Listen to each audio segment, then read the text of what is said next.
¿Qué tal? ¿Cómo le va? Muy buenas noches. Le saluda Jaime Barrera y me da mucho gusto darle la bienvenida a una emisión más de Periodismo en Plural en este lunes 14 de julio. 3 temas vamos a tocar esta noche. Uno, pues la sentencia que hubo a 10 que fueron detenidos en el rancho Izaguirre, este rancho que nos horrorizó a todos en marzo pasado, que Madres Buscadoras encontraron ahí miles de pertenencias, luego de que en agosto habían sido detenidos estos sentenciados. Les dieron 140 años, una sentencia récord, pero el caso sigue sin estar esclarecido en su totalidad. De eso vamos a platicar.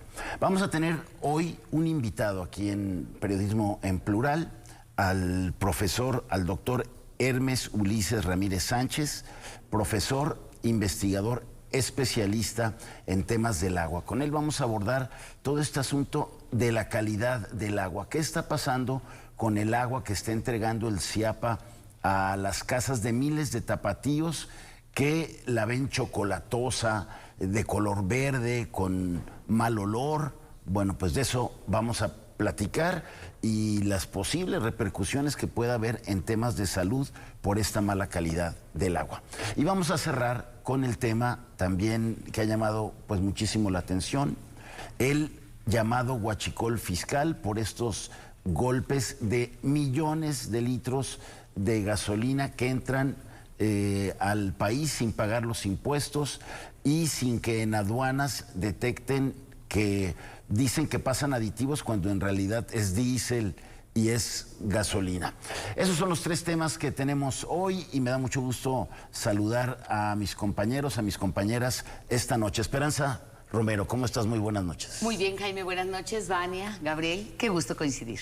Vania de Dios, ¿cómo estás? Muy bien, gracias. Buenas noches también a quienes están desvelando aquí con nosotros, también Esperanza, Gabriel, que están... Esta noche se ve muy bueno el programa. Así es, Gabriel Ibarra, buenas noches. Encantado de estar aquí, Jaime, con este gran auditorio y con Vania, Esperanza y tú al frente de la conducción. Gracias, Gabriel. Y bueno, pues empezamos. Vamos a ver rápidamente este tema.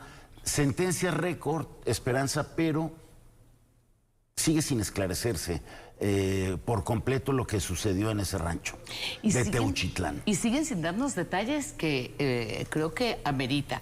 Y me voy a remitir a esta sentencia, a los 10 detenidos. Un rancho ubicado en Teuchitlán, en la Estanzuela, que fue puesto a la luz pública por guerreros buscadores, por un colectivo, pero que los sentenciados tienen que ver con la detención que se hizo en septiembre del año anterior. Cuando se da en abril la información respecto a este rancho que inicialmente se manejó como rancho de exterminio y que ahora hay autoridades que dicen posible exterminio, pero hay de plano autoridades en las 3 esferas que dicen descartado.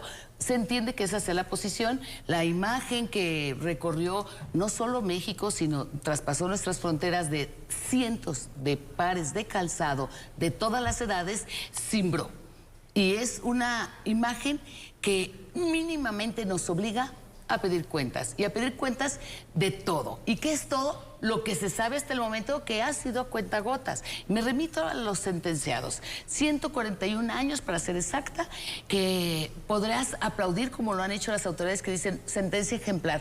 Yo, créanmelo, aquí a la amable audiencia, teleaudiencia, a mí con que a una persona que comete el delito más fuerte, más severo, se le saque el promedio de expectativa de vida y te vayas más allá de los 90 años, si tiene 40, 50, que diga 50 años, ya con eso me bastó, porque sé que llegué al panteón. Claro. No soy partidaria de la pena de muerte, pero sí creo que hay delitos que amerita en su aplicación el que aquel presunto responsable, y en este caso cuando un juez dice tengo pruebas para decir que es culpable y dictarle una sentencia, pues que le aplique la pena mayor. Esa es mi posición. Así es. Y Vania, falta esclarecer aquella lista de irregularidades que detectó el propio fiscal Alejandro Gertz Manero. O sea, ha sido un caso que definitivamente, como bien dice Esperanza, Teuchitlán sacudió. Todo lo que ha derivado de ahí.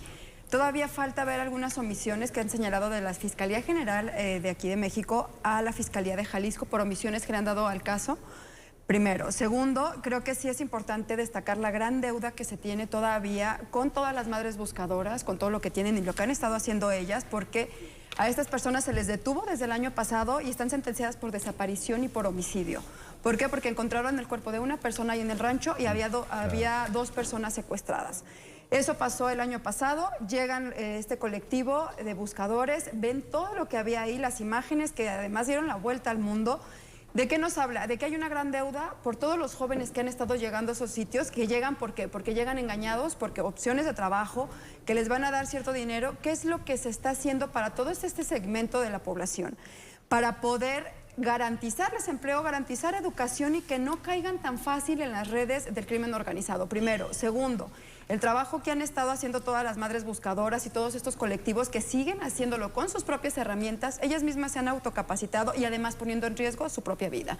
Creo que también es una gran deuda que se tiene y no perder el ojo de lo que se sigue todavía buscando, y creo que este rancho, todo lo que se encontró ahí, es apenas una hebrita de todo lo que hay detrás. Además hay otro rancho ahí cerca, a unos cuantos kilómetros, que es el Rancho de la Vega, en el mismo municipio, y que se vincularon esos 2 ranchos por la detención del alcalde de Teuchitlán, que está detenido y del que no sabemos qué ha dicho, Gabriel. Yo creo que esto de la justicia en 3, 4 meses sentenciar a estos 10 detenidos, pues es paradójico cuando tenemos casos de años que no reciben sentencia, o que choca con la forma de actuar de la policía y de la fiscalía, ¿no? Entonces, eso es un hito histórico, la velocidad con la que investigaron y procesaron y sentenciaron. Ojalá así fuera también, así fuera siempre la justicia, y también así actuaran las fiscalías, con esa celeridad. Sin embargo, este es un capítulo nada más de ese culebrón, porque falta todavía que la Fiscalía Anticorrupción, que es la que está realizando las investigaciones, con 12 funcionarios de la misma Fiscalía. O sea, para que un suceso de esta naturaleza se haya realizado de esa magnitud, ya sea si fue campo de entrenamiento o de exterminio, pues debe tener una serie de complicidades. Tanto en las autoridades locales, que ya se llegó a la autoridad local, está detenido el alcalde que le tocó y que es acusado de complicidad, de proteger a estos actos de estos grupos que reciben dinero a cambio, y que está relacionado incluso hasta con el huachicol fiscal, que vamos a tocar ese tema. Así es, más adelante. Nosotros esperaríamos pues que el caso tuviera una mayor relación, vinculación a otros niveles, porque para que pueda funcionar, operar un negocio criminal de este tipo, pues tiene que haber vinculaciones, protecciones, complicidades de otros niveles de gobierno. Y ahí es donde todavía no sabemos qué sucedió, qué pasó, si esa protección se dio. Y yo tengo mis dudas de que esa investigación pueda llegar a buen puerto cuando es la Fiscalía Anticorrupción la que le toca, que es parte de la Fiscalía, aunque es otra división, pero forma parte de un gobierno, pues que hay dudas de qué participación pudo haber tenido, toda vez que hubo una denuncia, un señalamiento de la Comisión Estatal de Derechos Humanos sobre algo que estaba pasando ahí y que no fue atendido. ¿Qué funcionarios fueron los que recibieron la información? ¿Y qué sucedió? ¿Por qué no fue atendido ese tema? Entonces, hay una serie de interrogantes, pues, que esperaremos que la Fiscalía Anticorrupción nos lo pueda develar. ¿Qué fue lo que pasó? ¿Qué sucedió? Si el tema va a seguir adelante, va a tener una mayor trascendencia con vinculación de funcionarios importantes, o simplemente ahí queda enterrado con el alcalde, la último, que es el alcalde, el que está ahorita detenido, si hasta ahí llegó o tiene otras vinculaciones. Así es, pero todavía hay interrogantes en ese caso, que afortunadamente ya no quedó totalmente impune con estas detenciones que se hacen después del hallazgo de los colectivos de las madres buscadoras. Si no hubiera si no se hubiera dado ese hallazgo en marzo, dudo que hayamos regresado a conocer las sentencias de estos hombres que fueron detenidos por allá en el mes de septiembre. Desde luego vamos a seguir pendientes, tenemos que hacer una pausa y volvemos para hablar del tema de la calidad del agua en el área metropolitana de Guadalajara. Quédese con nosotros.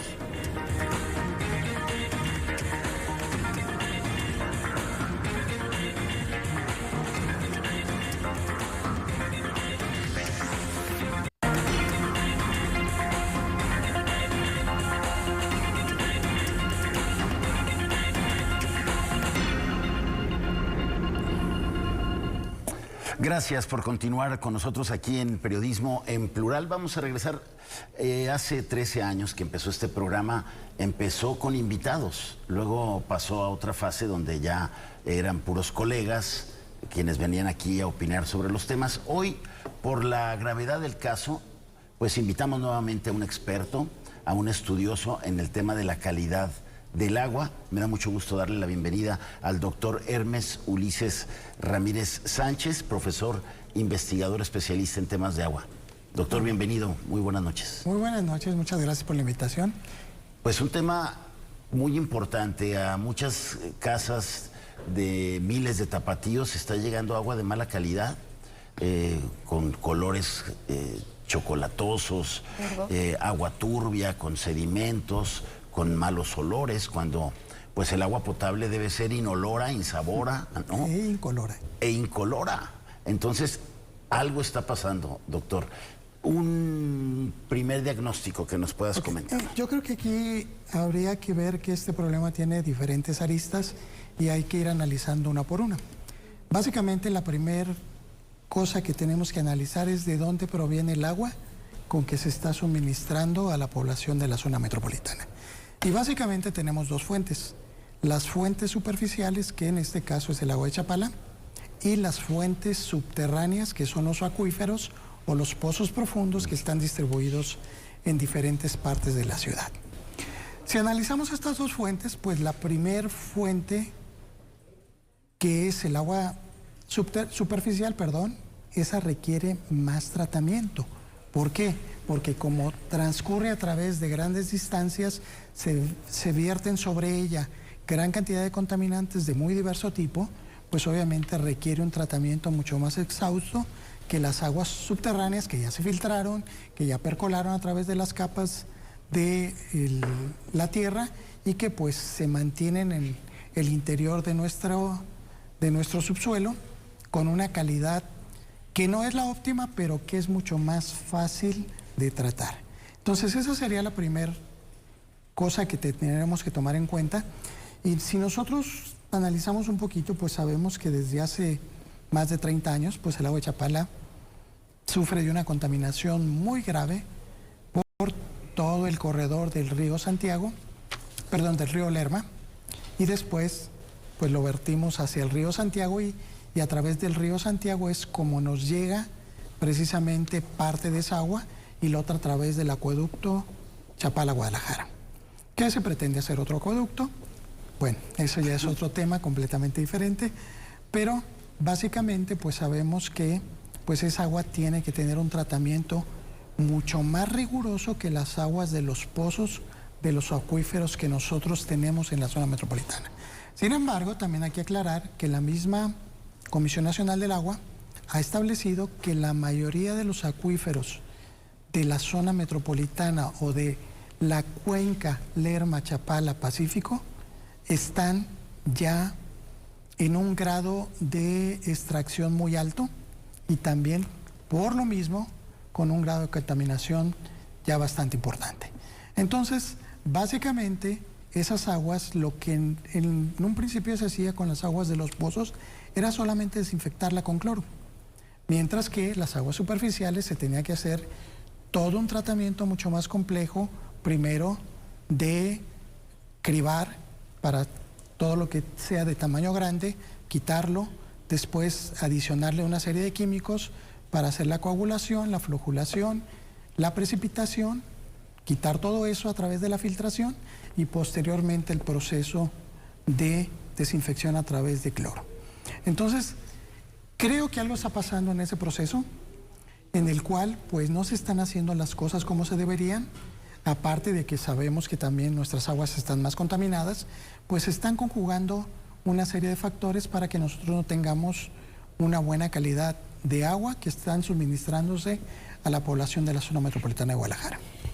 La exposición que hace, doctora, a mí me parece sumamente clara y yo le quiero manifestar una inquietud más como consumidora y como una mujer amante de la cocina, porque vengo de una época en donde nos enseñaron a cocinar, donde si te decía, a mí mi madre nos lo decía, si vas a poner unas albóndigas, un pozole, va a hervir, pon agua de la llave, es agua potable. Ahorita no podemos cocinar con agua de la llave. La pregunta es, entonces, ¿tenemos o no agua potable? Creo que en algunos momentos de la historia de esta ciudad, desde que inicia precisamente el proceso de potabilización, sí tuvimos una buena calidad.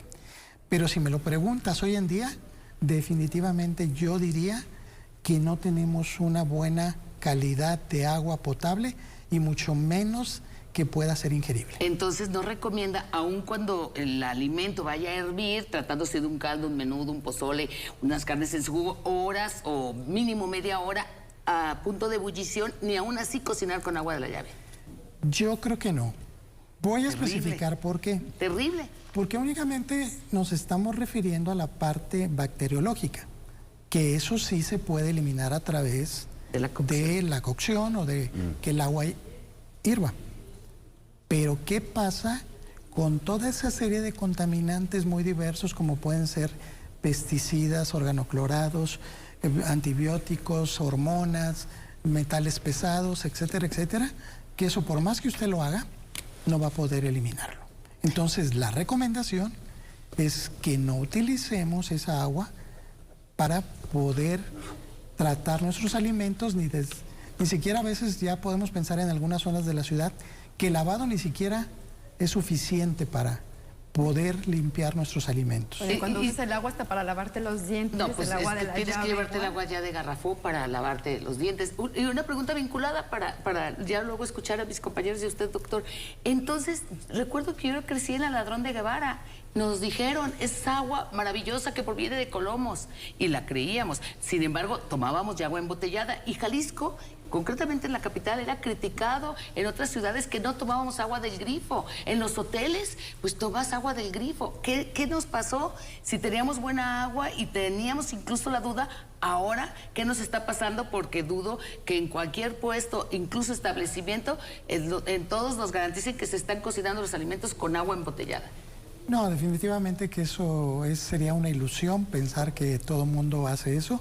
De hecho, nosotros sabemos que que la mayoría de la población de esta zona metropolitana procesa sus alimentos con agua de la llave.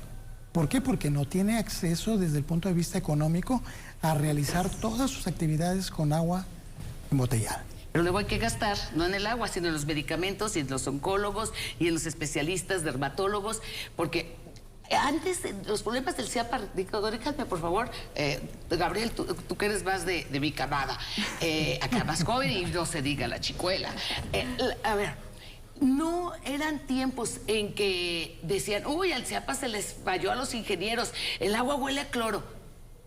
Cuando había algún problema con el suministro de agua en cuanto a la calidad que nos daba, pero siempre nos proveyeron de buena calidad de agua, incolora, inodora e insípida.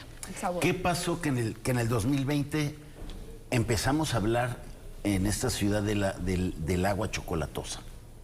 Yo creo que ahí el asunto tiene que ver básicamente con el proceso de potabilización. Yo insisto, no se están haciendo los procesos adecuados para que esa agua que ya nos está llegando más contaminada pueda tener al menos las características de inodora, de incolora y de insabora. Si no cumplimos con eso, menos podemos pensar en que estamos eliminando cosas mucho más complejas, como yo mencionaba, metales pesados, pesticidas. Si no cumplimos con lo mínimo, pues obviamente ese problema viene a partir precisamente de descuidar el factor más importante o la función más importante que tenía en ese caso el CIAPA, que era la potabilización del agua. Oiga, doctor, en este escenario, todos, supongo que todos desde la primaria nos enseñan el ciclo del agua, de cuando se evapora, cae con la lluvia. ¿Qué tanto se puede utilizar, o estos programas que se han estado haciendo para poder utilizar el agua de la lluvia, y qué tanto se podría hacer? Personas que tienen a veces sus propios tinacos, sus tanques en casa, para poderlo utilizar también, ¿qué tan sano puede ser o qué tan poco riesgoso podría ser utilizar el agua de la lluvia? Es muy bueno utilizar el agua de lluvias, pero para procesos en los cuales no sea ingestión.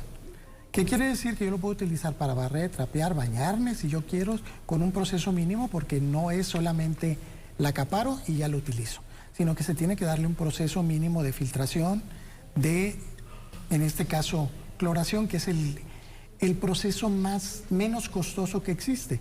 ¿Por qué? Porque podemos tener intercambio iónico, podemos tener ozono, podemos tener luz ultravioleta, pero eso cuesta muchísimo más dinero. Más allá de que los tanques. Normalmente, pues las embotelladoras de agua dicen que utilizan intercambio iónico, algunas otras luz ultravioleta y algunas otras ozono. ¿Y cuánto nos cuesta una botella de agua embotellada? Creo que un litro, cuando menos, nos cuesta 15 pesos, 15 pesos, 12, 15. por ahí.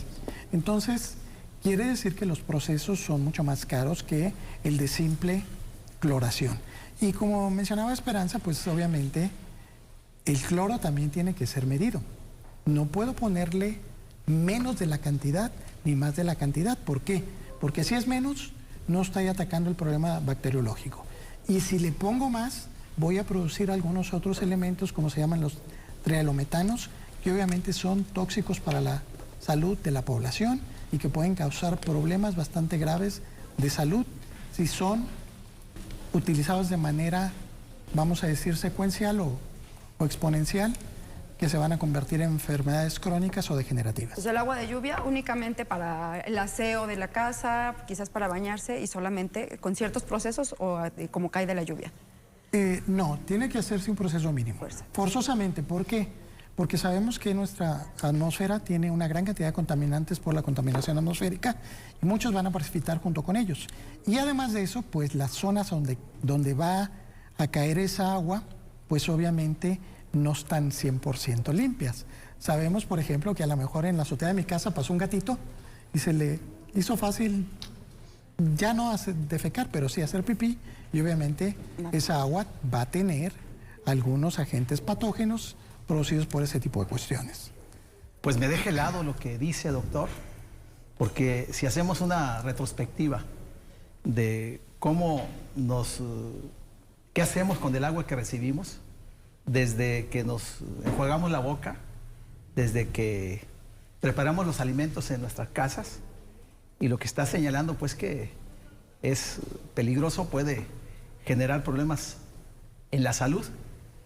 Y yo recuerdo, yo vengo de una ciudad más pequeña del norte, de Hermosillo, y en la infancia y en la juventud, pues el agua era potable, de la llave la tomábamos y no había problema.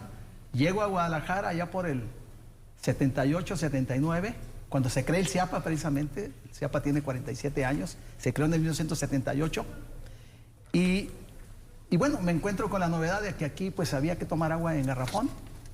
Había que comprar el garrafón. Había que comprar el garrafón, y bueno, inicia el CIAPA su operación.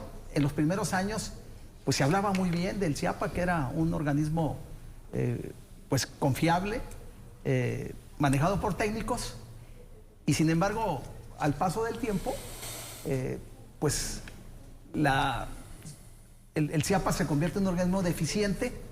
Cuando desaparecen los técnicos, es lo que nosotros conocemos, sabemos, y se convierte en una especie de agencia de colocaciones, tanto que en el pasado sexenio llega un ingeniero, pero que no tenía ninguna experiencia con el tema del agua o experiencia de manejar equipos, y bueno, surge la crisis del CIAPA, y es cuando más se acentúa precisamente el que lleguen otros perfiles. Yo le preguntaría, doctor, ¿tiene rescate el CIAPA? ¿Se puede revertir esta situación tan compleja, tan preocupante que estamos viendo con esa agua tan contaminada, que pone en peligro la salud de 6 millones de habitantes? Porque la mayoría de la gente que nos está viendo, pues seguramente hace lo que hacemos nosotros de limpiarnos la boca, enjuagárnosla con el agua de la llave, igual lavar los trastes, cocinar, etcétera. ¿Tiene rescate el CIAPA o habría que desaparecerlo, iniciar de cero? Creo que rescate podría ser una palabra de algo que pues tendría que recomponerse desde un principio. ¿Por qué? Porque como usted bien lo indicó, Gabriel, pues la función principal del CIAPA no se está cumpliendo. La función del CIAPA era potabilización. Después se anexó, pues obviamente, el alcantarillado y el drenaje. ¿Qué quiere decir? Que necesitamos una reingeniería completa desde el punto de vista técnico y económico del CIAPA para poder hacer ese rescate. Pero si no hay voluntad política, yo creo que al final de cuentas la solución más óptima sería la segunda que usted menciona. Crear un nuevo organismo que tenga funciones bien definidas, que esté contratada la gente que tenga el perfil adecuado para el manejo de esto y que dé resultados de inmediato. ¿Por qué? Porque llevamos 3 sexenios, con todo respeto, esperando una solución, no solo para la calidad del agua, sino para la cantidad de agua que necesita esta ciudad.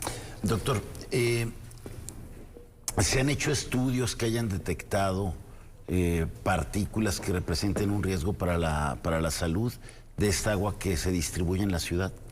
Sí, efectivamente dentro de la Universidad de Guadalajara hay una gran cantidad de investigadores que se dedican a el agua y pues sabemos gente que trabajamos con los cuerpos de agua natural, hay gente que se dedica a los cuerpos de agua subterráneos, hay gente que se dedica a las aguas tratadas ya embotelladas y sí, hemos encontrado, entre todos esos estudios, hemos encontrado, por ejemplo, en el caso particular de su servidor, yo he encontrado, pues obviamente que el agua que se alimenta a Guadalajara a través del lago de Chapala contiene una gran cantidad de pesticidas, contiene metales pesados, contiene productos orgánicos derivados del benceno, que muchos de ellos provocan enfermedades crónico-degenerativas, como lo es cáncer. Y bueno, tenemos una muestra muy palpable de que en la zona cercana, a una zona cercana al lago de Chapala, pues obviamente hay una gran cantidad de pacientes con enfermedades de riñón que necesitan prácticamente diálisis, hemodiálisis 2 o 3 veces por semana. En comunidades de Poncitlán, ¿no? Correcto. Y obviamente también se ha encontrado, no yo, otros colegas lo han hecho, mismo en el agua embotellada han encontrado restos de pesticidas, que eso es altamente peligroso para la salud de la población.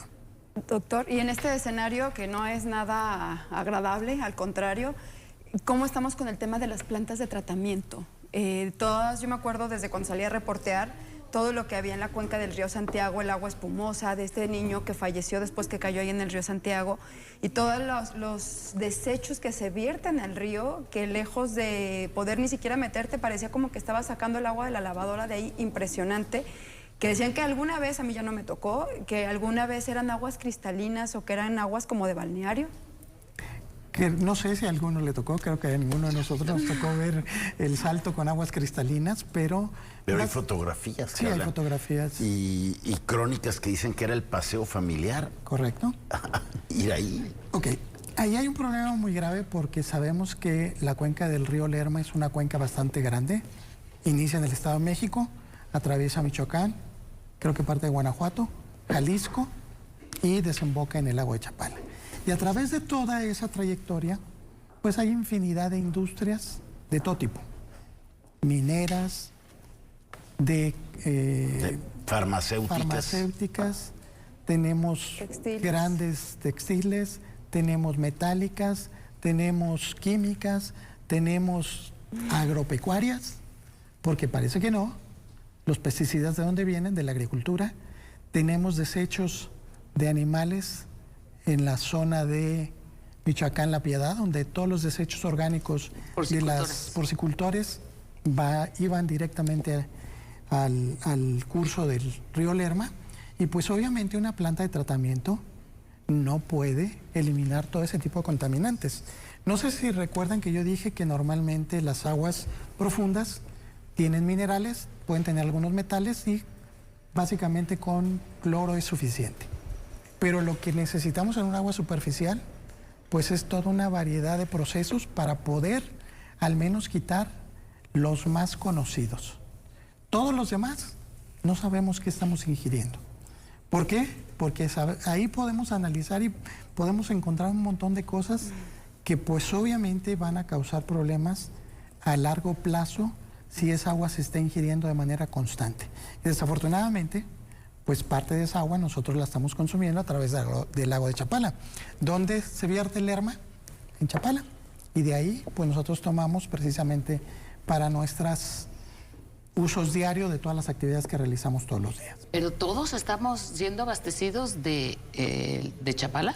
Lo pregunto con este impacto de la afirmación anterior, cuando señala que si nuestra fuente de abasto es exclusivamente esa, entiendo que hay varias, y ¿será esta la explicación? Porque en la zona metropolitana no todas las colonias tienen el mismo problema. Parece que está como... Obligado es para quienes nos ven esta noche entonces saber de dónde está siendo abastecido para saber si tiene que ir corriendo ahorita a comprar agua y dejar de lavarse la boca con el agua de la llave. Pregunto, los que antes, yo le hablé del acuífero de los Colomos, pero tenemos acuíferos agotados como el de Toluquilla y sin embargo se siguen anunciando proyectos. Ahí está los vecinos del Salto preocupados porque se anuncia lo de la termoeléctrica, que entonces no va a afectar. ¿Cómo es que les dan la manifestación de impacto ambiental? Lo primero que tenemos que pensar es en el agua. Y la pregunta que le hago, doctor, ¿cómo saber? ¿Es el CIAPA? ¿Tenemos que dirigirnos al CIAPA y decirle, yo vivo en tal zona, tal fraccionamiento, ¿de dónde estoy siendo abastecido? Sí, la información más, vamos a decir, más objetiva tendría que ser a través de CIAPA. ¿Por qué? Porque ellos saben dónde están sus canales de distribución. Entonces, por ejemplo, yo le podría mencionar que toda la zona oriente, sur y suroeste, pues está abastecida por la planta número 1, la de Miravalle. Pero lo que es el norte, el noroeste y el noreste, pues obviamente se dice que la mayoría está abastecida por pozos profundos. Pero yo creo que una parte de esas zonas también está alimentada por la planta número 1, que es la más grande, y obviamente es la que tiene 6 canales de distribución y que pues no sabemos yo con certeza dónde terminan todos esos canales. A ver, la respuesta de las autoridades es: el agua que llega con algún color a las casas es porque la tubería es muy vieja y tiene sarro. Tratan de minimizar el problema. ¿Cuál es la explicación que desde la academia ven en el origen de eso? Ya las plantas potabilizadoras perdieron su vida útil, su tiempo de vida útil, se están haciendo mal los procesos. Hay gente sin la capacidad de vida. ¿A qué se debe? Yo creo que es todo. O sea, primero, la mala calidad del agua que tenemos, que de origen ya sabemos que no tiene buena calidad. Número 2, las plantas, la planta número 1 es de los años 50. Se ha ido rehabilitando, se ha ido ampliando, pero obviamente no se han modificado muchos de los procesos. Esos procesos, quizás hay procesos mucho más efectivos hoy en día, y lo que se está viendo es que los procesos que tiene el CIAPA son completamente arcaicos. Aunque en el sexenio pasado anunciaron inversiones multimillonarias para el CIAPA. Híjole, no quisiera meterme en ese asunto político porque...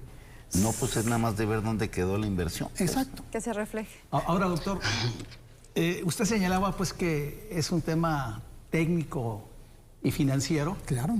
Y para revertirlo, pues se requiere también un proceso de fondo, una reingeniería, empezando por un diagnóstico de cómo está el enfermo, de qué grado es la enfermedad. Es una enfermedad casi terminal, se requiere una cirugía mayor de intervención a corazón abierto. Sin embargo, pues los que están al frente del mismo, no se advierte que quieran aceptar esa realidad.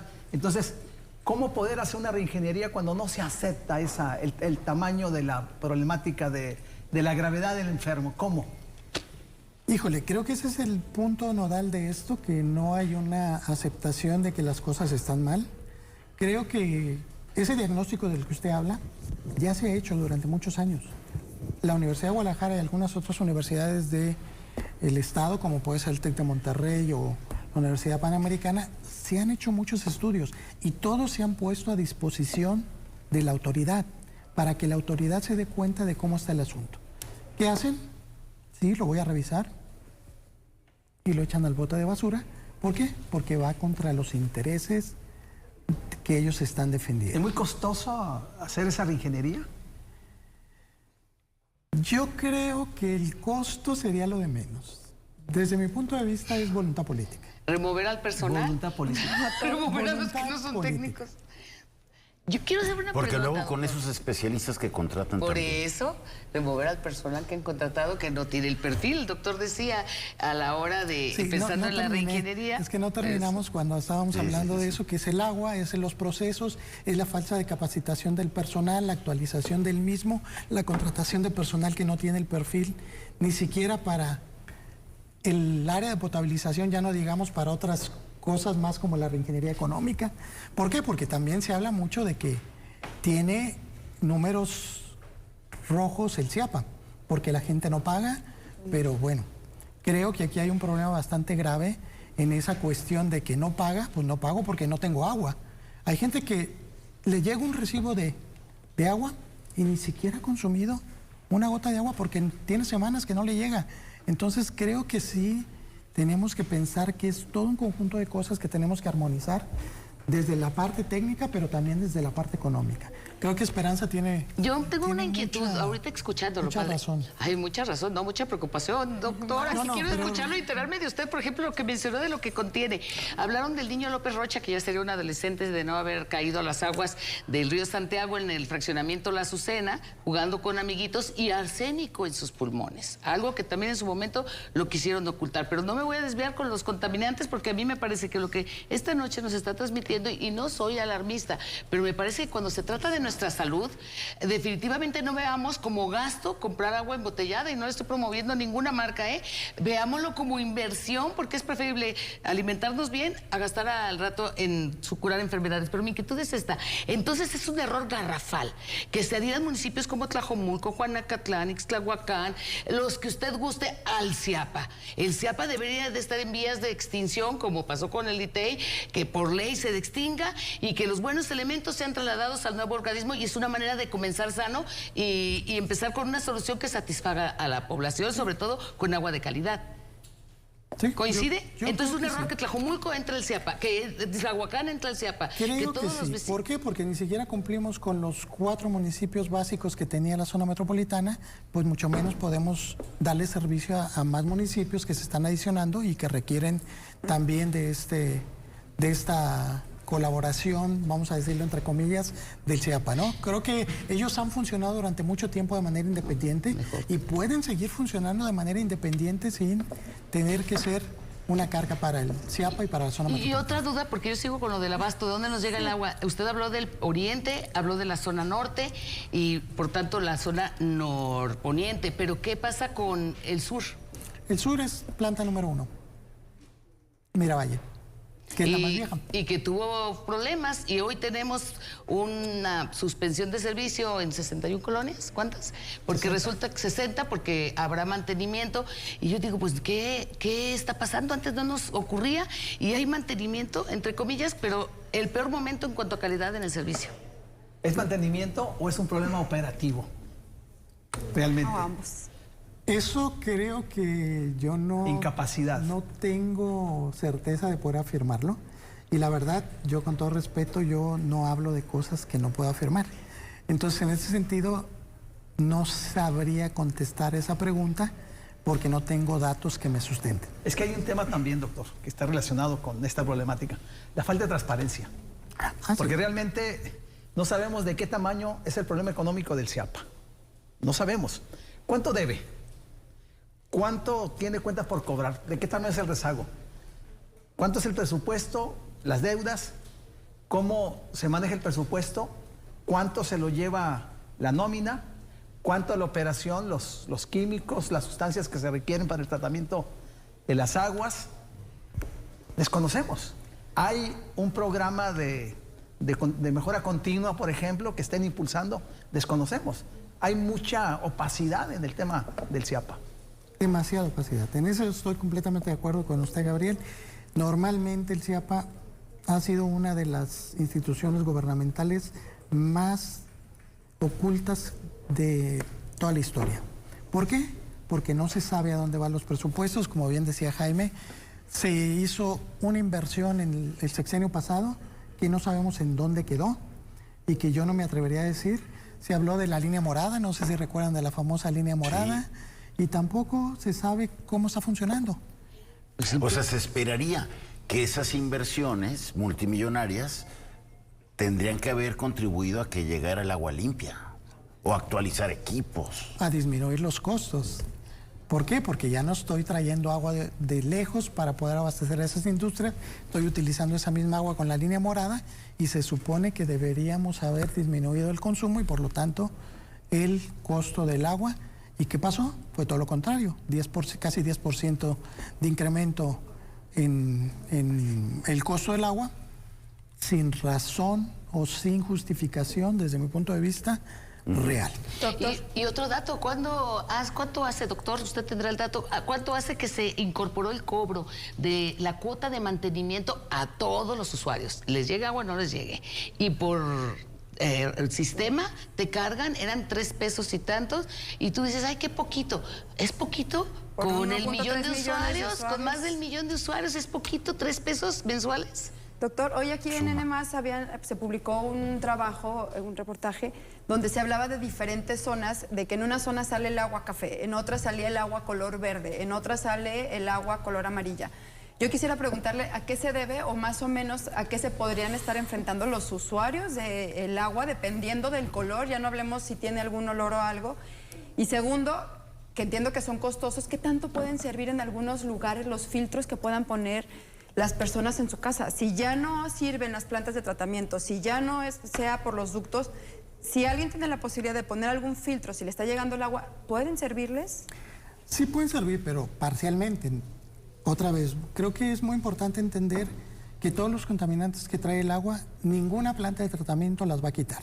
Necesitaríamos plantas de tratamiento para contaminantes específicos y no podemos hacer eso. Okay. Un filtro es exactamente lo mismo, va a quitar algunas cosas que podría traer el agua, como algunos bacteriológicos, hay algunos filtros que pueden hacer eso, pero obviamente no la voy a tener con lo que me dice la norma 127 que tiene que cumplir una serie de parámetros desde la turbiedad, el color, el olor, el sabor, la cantidad de cloruros, nitratos, sulfatos, y puedo mencionar un montón de sustancias químicas de las cuales debe de cumplir la norma para poder ser utilizada por las personas. Sí sirve de algo, pero no es la solución. En cuanto a las diferencias de colores, pues obviamente va a depender de cuál es la fuente de alimentación en esa zona. Insisto, zona norte, oriente y poniente, tanto nororiente y norponiente, normalmente son pozos, menos problemas en la, vamos a decir, desinfección del agua.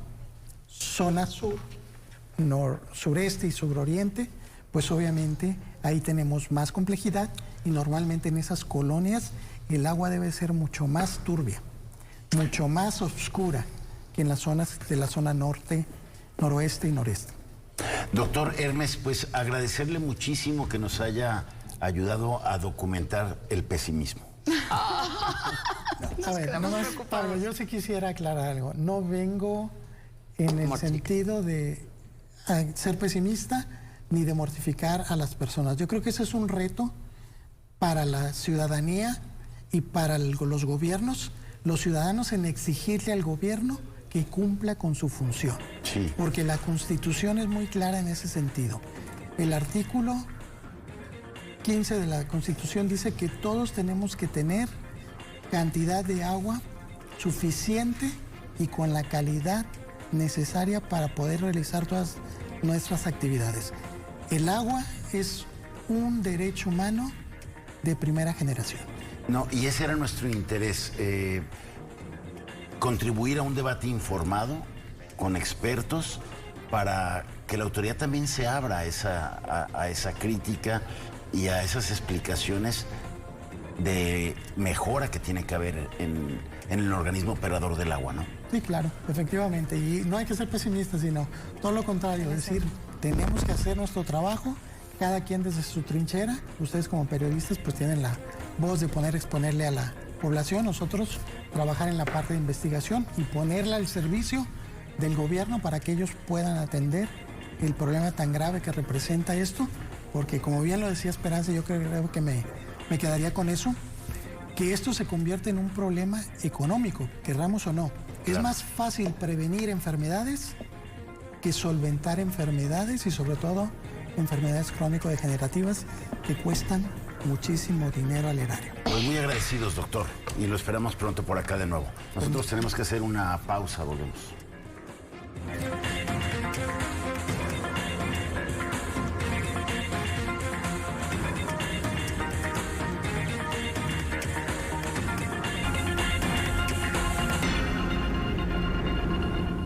Gracias por continuar con nosotros aquí en Periodismo en Plural. Entramos a nuestro bloque final con este tema del huachicol fiscal, estos decomisos de millones y millones de litros que hablan de toda una trama de corrupción, Gabriel, en este tema de los hidrocarburos. Ya no solo es el huachicol tradicional que conocíamos de pinchar los ductos, sino hoy hay toda una trama para comprar combustible más barato en Estados Unidos y hacer acá todo un negocio redondo, evadiendo impuestos. Se ha vuelto más sofisticado precisamente el robo de hidrocarburos y el huachicol. Como señalas, esas importaciones que se dan y que se había denunciado desde hace 2 o 3 años, se venía denunciando, donde había un grupo de empresarios ligados a este tema, relacionados con el partido de Morena, y se señalaba a un personaje ahí muy importante. No se le dio atención, no se le dio importancia. Incluso el expresidente en su momento señaló pues que habían reducido el 94% que había acabado de huachicol, que prácticamente había acabado. Y la verdad es que eso no es cierto. Hay otros datos diferentes a los del expresidente. Entonces se estima que el huachicol con el tema del huachicol fiscal son cerca de 20,000 millones de pesos. 177,000 millones de pesos.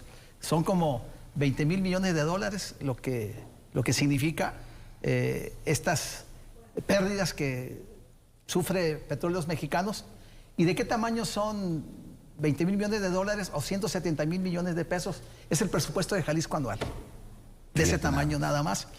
Y pues si vemos las finanzas de Petróleos Mexicanos, que tiene una deuda de, no recuerdo si son 120,000 millones de dólares o poco más, pues imagínate, 20,000 millones de dólares que se van por esta acción de los grupos criminales, pues qué terrible lo que estamos viviendo. Y esto pues se dejó crecer, este problema, Jaime, se dejó crecer, no se le enfrentó principalmente en el pasado sexenio y hoy vemos los resultados. El actual gobierno ha instrumentado una nueva política contrario totalmente a abrazos, no balazos, y hemos visto las acciones, los golpes que se han dado. Recientemente en Coahuila se descubrieron ahí toda una trama, una red que significó 15 millones de litros. En los carrotanques. En los carrotanques que entraba aparentemente legalmente. Lo que no reportaban que era diésel o gasolina, sino que eran lubricantes aceites. Y la otros. aduana no hacía su trabajo, Esperanza. Así es. Nada menos hoy la prensa nacional consigna el dato que tan solo en Tabasco casi la misma cantidad, 14 y tantos millones de enero a la fecha. En Tabasco, un estado donde en el pasado no figuraba como los que están ubicados con mayor problema, como si es el caso de Jalisco. El 30% del hidrocarburo proviene del huachicol fiscal. Datos reconocidos por los dueños de las empresas gasolineras, de las estaciones de servicio y admitido por la propia Pemex. Y respecto a lo que comentaba Gabriel, con las declaraciones que generaron gran polémica de la presidenta afirmando que en el sexenio pasado sí se combatió el huachicol, yo recuerdo que López Obrador dijo que lo estaba combatiendo y tuvimos un paro que hasta teníamos que hacer largas filas y decías como consumidor, bueno, ¿vale la pena el precio? Si se va a acabar con las mafias. Pero transcurrido el sexenio y ahora que ya vamos al segundo año, nos enteramos que no fue así, que lejos de ello publica la Unidad de Investigación de Animal Político y otros medios de información nacional que con datos oficiales proporcionados por Petróleos Mexicanos que creció el 71% el huachicol fiscal en el sexenio pasado. Y este sexenio pues no parece, al menos en el arranque, hay algo que decir, que sí están yendo por los que están involucrados. Mencionaron, Gabriel lo dijo, del caso Izaguirre y del rancho Teuchitlán, el hermano del alcalde, presuntamente, de acuerdo a los documentos, con empresas involucradas en esa gran trama de corrupción. De 15 millones de litros. Es algo, dices, de no creerse. Eran los propietarios de una empresa con decenas de trailers y de pipas en las que movían todo este combustible que llegaba en los buques, en el buque que detuvieron allá en Tampico. Y la presidenta dijo, vamos a llegar hasta donde tope. Pues de hecho se están investigando 4 empresas mexicanas y de Estados Unidos que tienen que ver con este decomiso que se tiene hasta ahorita, que ha sido el más grande durante la administración de la presidenta de Claudia Sheinbaum. Para quienes nos está viendo, creo que muchos nos quedamos con la idea del tipo huachicol que bien decía Esperanza cuando lo anunció el presidente López Obrador, que se iba a combatir y que tuvimos problemas de abasto de gasolina. Y en ese momento uno se imaginaba o veía incluso algunas personas que salieron lesionadas porque estaban ordeñando, como le llaman ellos, los ductos de Pemex para poder llevar en baldes o en bidones el combustible. Pero estamos hablando del huachicol fiscal, que es otro tipo de, podríamos decir, de estafa. A lo mejor lo que se está haciendo es con facturas apócrifas, se están brincando el pago de impuestos, de aduanas, pero es todo un entramado en el que sí o sí hay autoridades corruptas involucradas, hay empresarios que están involucrados y habrá que ver hasta dónde se actúa o hasta dónde se llega. Porque yo creo que deben de tener ya ellos datos. Se acababa de sentenciar a 5, me parece que eran militares, y todavía hay una persona que están enjuiciando precisamente por temas de huachicol o por el robo y por el huachicol fiscal. Seguramente todavía va a haber varios funcionarios involucrados. Es ver hasta dónde las autoridades van a seguir o qué tanto se van a meter para poder acabar con este problema y lo que significa. Estamos hablando de miles de millones de pesos que se podrían estar utilizando, que es una fuga de dinero, de recursos públicos o que se están desviando, que se podrían utilizar para medicinas, para el sector salud, para educación o para otros rubros que bastante falta hacen. Así es, negocio multimillonario, Gabriel. En el 2024 se detectaron poco más de 10,000 tomas clandestinas. 10,000. Se estima que en ese año se redujo un 13% la ordeña de huachicol. Sí se advierte pues que hay una acción de este gobierno para enfrentar y para tratar de frenar, pero sí es una pérdida cuantiosa la que se vive, y ahí nos explicamos también esa crisis financiera que vive, de quebranto que vive Petróleos Mexicanos, donde el Estado mexicano además tiene que invertirle, tiene que inyectarle dinero cada año para que siga operando.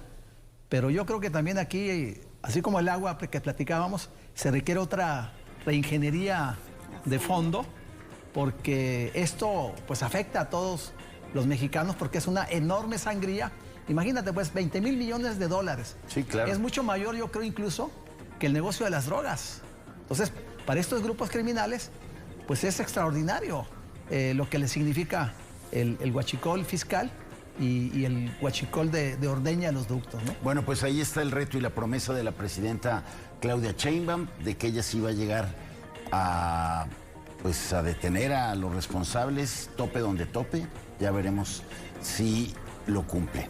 Se nos ha acabado el tiempo. Esperanza, muchas gracias. A ustedes. Vania. Gracias, Jaime. Gabriel. Gracias, buenas noches. Pero sobre todo gracias a usted por habernos acompañado, que tenga una excelente semana y las esperamos aquí el próximo lunes en una emisión más de Periodismo en Plural. Pásela muy bien.